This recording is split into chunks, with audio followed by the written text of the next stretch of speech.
Tiba-tiba datanglah, semua saya suruh udah kunci semuanya. Tiba-tiba rame, datang 3, 5, 10 dan itu adalah oknum dari TNI. Pengakuan Nindi Ayunda dicegat preman dan diteror puluhan oknum TNI terjadi saat bertolak ke Palembang. Usai mengaku diteror oknum TNI, Nindi Ayunda memilih mengadu ke Lembaga Perlindungan Saksi dan Korban. Saat itu, Nindi Ayunda juga membeberkan kronologi teror dan intimidasi yang dihadapinya. Dilansir Tribun News, teror itu terjadi setelah Nindi Ayunda pulang dari Palembang guna menemui seseorang. Kala itu Nindi bertolak ke Palembang dengan satu teman perempuannya pada Sabtu 1 April 2023. Nindi Ayunda saat ditemui di gedung LPSK Cijantung, Jakarta Timur, Kamis 6 April 2023 bercerita jika ia kala itu akan menemui seseorang di sana. Kemudian sesampainya di sana, Nindi menyebut jika kedatangannya ke Palembang tanpa ada niatan buruk. Dalam perjalanan ke alamat yang dituju, Nindi Ayunda mengaku dihadang oleh preman di perkampungan itu.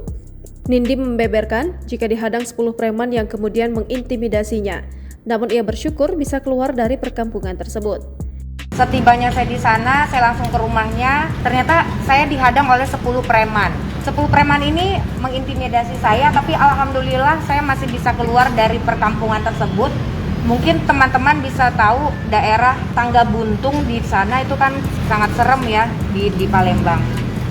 Usai gagal menemui orang yang dituju di Tangga Buntung, Palembang, Nindi akhirnya pulang ke Jakarta pada Minggu 2 April 2023. Ia kemudian memilih untuk pulang ke rumah di kawasan Kebayoran untuk menemui sang adik hingga aksi teror itu terjadi. Lanjut Nindi, jika ada 3 orang berperawakan tegap dan berambut gondrong terlihat mencurigakan di lingkungan sekitar rumahnya itu. Ternyata teror masih berlanjut. Sekitar pukul 22.00 waktu Indonesia Barat, datang puluhan oknum TNI yang mencari Dito Mahendra di kediaman Nindi. Kemudian aksi teror itu nyatanya masih terjadi hingga keesokan harinya, Senin 3 April 2023. Depan pagar luar situ ada melihat 3 orang yang mencurigakan, berbadan tegap, rambutnya panjang, gondrong. Lalu ada orang yang mencari Pak Dito. Tiba-tiba rame, datang 3, 5, 10 dan itu adalah oknum dari TNI. Pengancaman itu, teror itu terjadi dari pukul 10 malam sampai jam 7.30 pagi. Mantan istri Askara Parasadi Harsono itu mencurigai aksi teror berkaitan dengan kedatangannya ke Palembang. Nindi diketahui telah melaporkan oknum TNI peneror rumahnya itu ke Pusat Polisi Militer Tentara Nasional Indonesia. Akibat insiden tersebut, ibu 2 anak itu mengaku trauma dengan kejadian teror yang baru saja dialami. Nindi menuturkan jika telah mengantongi identitas dan bukti aksi teror di hari Minggu itu. Lanjut Nindi, jika data yang ia peroleh menyebut ketua para oknum TNI tersebut berinisial HS dengan pangkat Letnan Kolonel.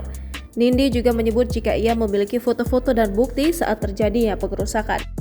Dan saya sudah mendapatkan data-datanya. Pada malam itu di ketuanya itu adalah inisialnya HS, pangkatnya Letkol, satuannya infanteri. Jangan lupa subscribe, share, komen, dan like ya.